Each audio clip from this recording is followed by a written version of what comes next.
चलो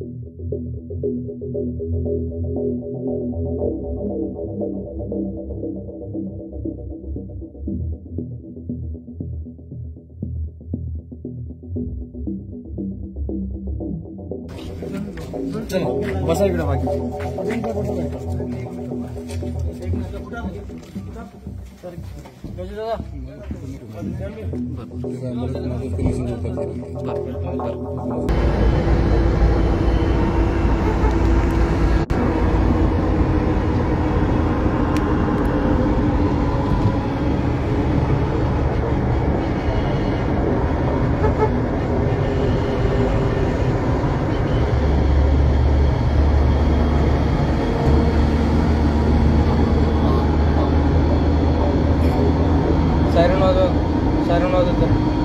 कळमनुरी विधानसभेचे वंचित बहुजन आघाडीचे अधिकृत उमेदवार डॉक्टर दिलीप मस्के नाईक यांचा आज रात्री 1 वाजता 5-6 व्यक्तींनी सेलसुरा फाटा येथे त्यांच्या गाडीवरती जीवघेणा हल्ला केला।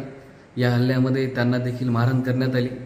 त्यांचं डोकं सुद्धा फुटलेलं आहे। 5-6 जणांनी त्यांच्या छातीमध्ये देखील मुकामार दिलेला आहे।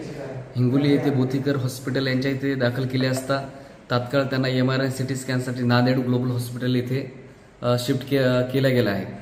सदरील या जीवघेण्या हल्ल्याचा आम्ही वंचित बहुजन आघाडीच्या वतीने जाहीर निषेध व्यक्त करतो आणि याचा तात्काळ पोलीस प्रशासनाने तपास करून या पाठीमागील आरोपींचा शोध घ्यावा अशी देखील मागणी करतो। महाराष्ट्रातील सर्व बातम्यांचे विश्वासार्ह व्यासपीठ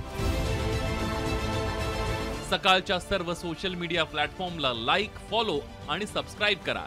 तसंच सर्व नोटिफिकेशनसाठी बेल आयकॉन प्रेस करायला विसरू नका।